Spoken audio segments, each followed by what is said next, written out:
Good morning everyone. Kamusta po kayo mga kababayan? Pag-usapan po natin ngayon ito pong pinaghahandaan ng Cebu, ang malaking Ingrandi na magaganap dyan sa Lunes. So yan po yung una natin pag-usapan. Ito pong pangalawa, ito pong may bagong labas ng survey ng SWS na si Marcos ay patuloy na nangunguna na may dalang 58% sa survey. Ayan po. Pero bago po tayo magpatuloy, mangyaring mag-subscribe na po ang mga kababayan natin kasama dako sa mundo na hindi pa nakapag-subscribe sa ating YouTube channel, Money TV Komentaryo. Yan po, paki-like na lang po at share sa inyong mga kaibigan sa amang dako sa mundo. Pati po yung notification bell para tuloy-tuloy po tayong updated sa ating mga bagong video. So, samantala sa ating pagpatuloy, mga kababayan, ito pong Cebu na naghahanda ngayon ng malaking rally. Palibhasay po ngayon ay Semana Santa.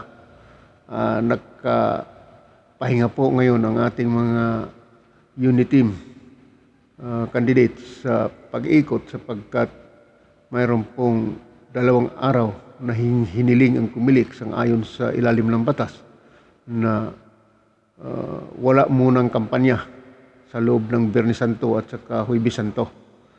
At mangyaring 4 na araw bali ito ang pahinga ng unit team sapagkat itong Sabado Linggo at wala pa rin pong kampanya yan. At tiyak na sa Lunes at iyan nga po yung mga Cebuano dyan, yung Juan Cebu na local candidate dyan sa Cebu ay naghahanda ng granding rally sa Lunes. Dahil dyan sa paghahanda na yan mga kababayan ay alam naman natin na sa araw ng Lunes ay resume na po yan sa kampanya.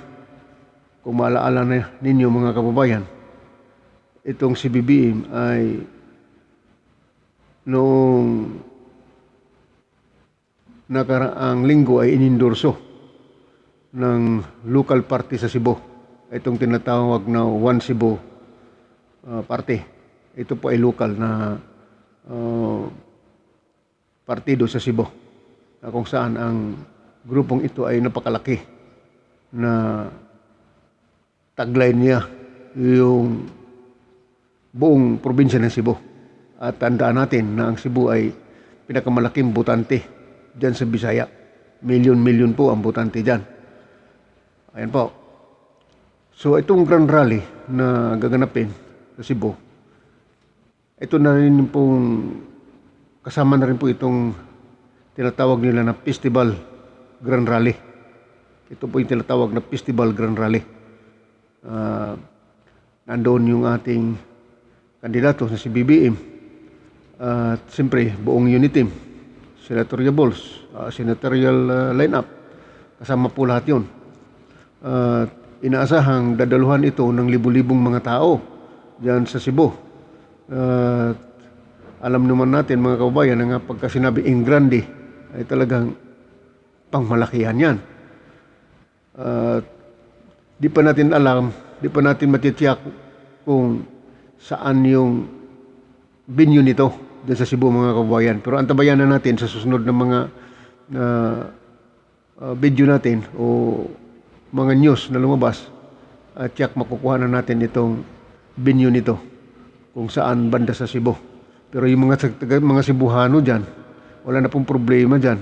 Pero sa taga-ibang probinsya na gustong pumunta doon, ay madali na lang po basta kayo na nasa Cebu na. Malalaman, magkaalaman na po yan doon para po sa ating mga kababayan.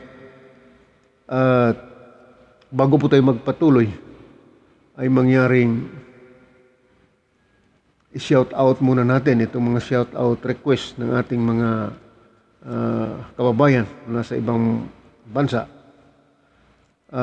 Shout out po para kay Erlinda Pascua Aasi. Nakatira po ito sa Norway.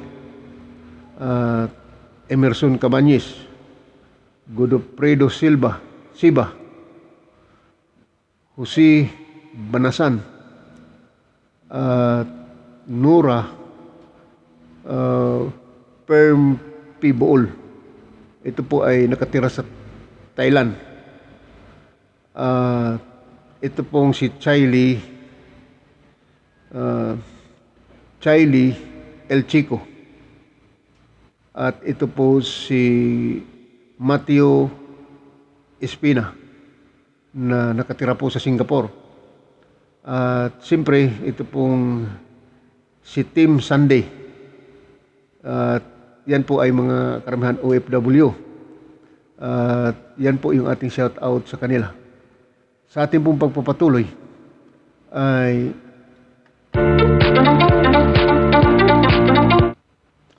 sang-ayon sa mga taga Cebu ay isang malaking karangalan daw po na magkaroon ng Festival Grand Rally dyan sa Cebu.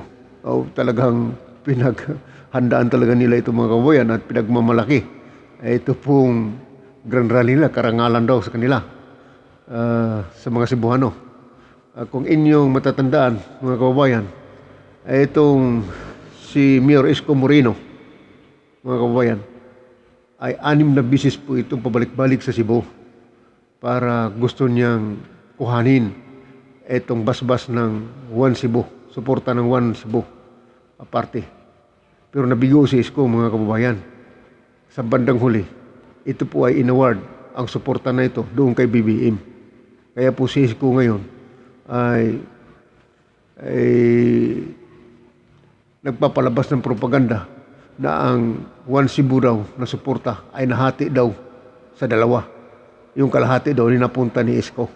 Yun po yung palabas niya, mga kababayan. Kaya kung minsan talagang nagkakatuwa po yung laro ng politika.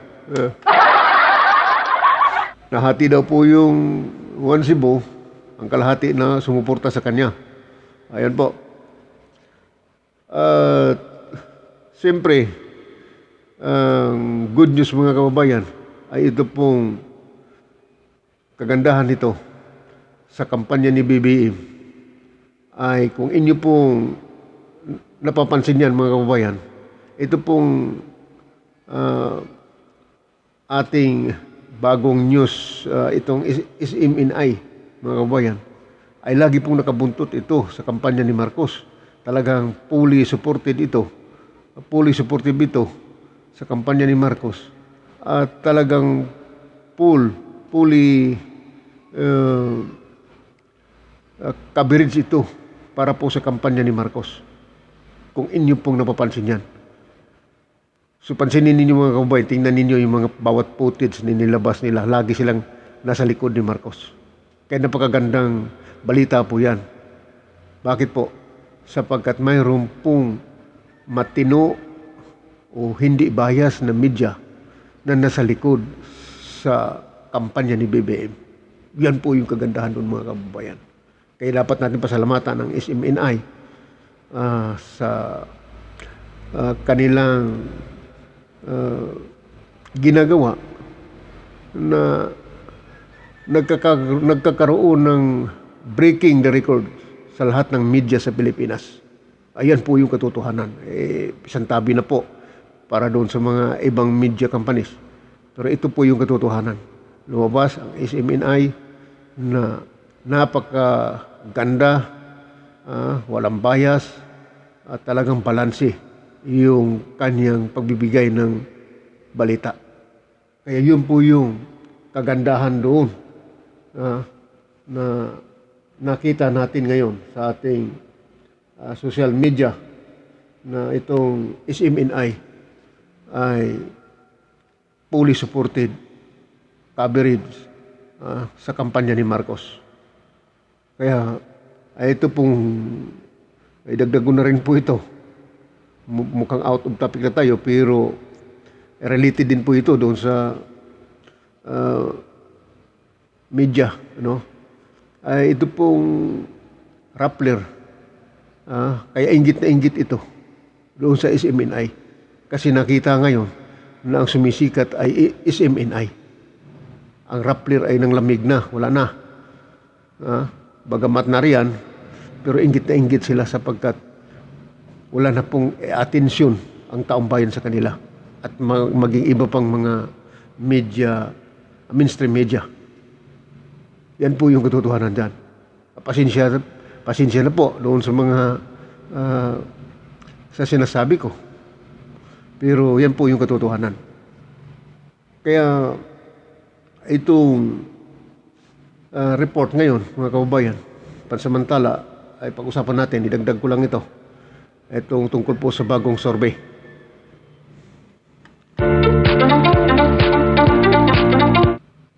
So ito pong bagong survey, may lumabas ngayon dito mga bagong survey, mga kababayan.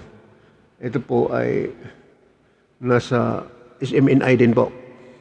Ayan po. Na SWS survey ay patuloy po na nangunguna si Marcos. Sa latest report ng SWS survey, nangunguna pa rin si Presidential Frontrunner Bongbong Marcos na may 58%. Sa pangalawa, si BP Leni Robredo na nakakuha lamang ng 18%. So yun po yung maigsing pahayag ng news, mga kababayan. Pero kung ating tingnan itong survey, mga kababayan, ito po. Ito po. At si Marcos, yung pula, nasa 58%. 18% si Leni. Yung iba ay mababa na po yan. Tingnan ninyo. So nakita ninyo? Yan po, mga kababayan. Nangahulugan na tama po yung ating sinasabi nung nakaraang video na upload natin na habang palapit ng eleksyon ay umaangat naman si Marcos. Ay doon sa Publicos Asia, last week, mga kababayan, ay nasa 58 ngayon. Dito naman sa SWS, umangat ng 2%, naging 58% na siya. Pero anyway yan, yung survey na yan, hindi maglalayo yan, mga kababayan. Yung original na dating survey ni Marcos na nakakuha ng 61%, ay yun pa rin po, mga kababayan. Pero nagka-diferensya lang yan sa, siyempre, ang survey, hindi magkaparehas lahat yan, hindi inconsistent yung mga respondent dyan. Pero hindi nagkakalayo doon. Kung 58% ngayon, wala pong kaibahan doon sa original na unang survey na 61% na nakuha ni Marcos. Yun pa rin yun. So hindi nangahulugan na bumaba siya, pero nakita natin na umaangat siya. Lalo na ngayon sa maraming suporta, mga kababayan, ng mga political parties, local or national parties, mga kababayan. Yun po yung nakita natin dito. So talaga namang nakakatuwa, mga kababayan, sapagkat lumilinaw talaga ng lumilinaw yung dadatnan ni Marcos. Talagang masasabi natin na tiyak na po yung panalo dito. Samantalang yung opposition ay naghihikahos. Hindi alam kung anong gagawin. Kaya kung ano na lang maisip, sige, banatan na lang ng banatan si Marcos. Sabi nga ni Lacson, di raw siya atras. Kahit na raw siya gagapang. Biro mo yung sinasabi na yan, mga kababayan. Kaya ang sumusunod kay Marcos, si Leni, na sa 18% ngayon. Kahit pagapang na si Leni, sige pa rin. Pati Isko, gapang na rin. Si Pacquiao, gapang na rin. Yun po yung nangyayari dito sa ating survey. At nakita natin, mga kababayan, na talagang malinaw na na may kalalagyan talaga si Marcos. Siya talaga yung uupo dyan sa Malacanang. Wala na pong iba. So, para po sa ating mga OFW na ating subscribers, ay para po doon sa mga hindi pa nakapag-subscribe, mag-subscribe na po kayo sa ating YouTube channel. At ako po ay nagpapasalamat sa inyong patuloy na panonood sa aking video at suporta. At patuloy po kayong mag-react, mga kababayan, sa ating issue na ating pinag-uusapan. At isa-shout out natin kayo basta nasa maayos lang na sasabihin ninyo. Wala lang below the belt. Inirerespeto po natin ang lahat ninyong opinion at komento sa ating video na ito. Pansamantala mga kabayan, ay yan lang muna ang ating update. Hanggang sa susunod po na video. God bless you all.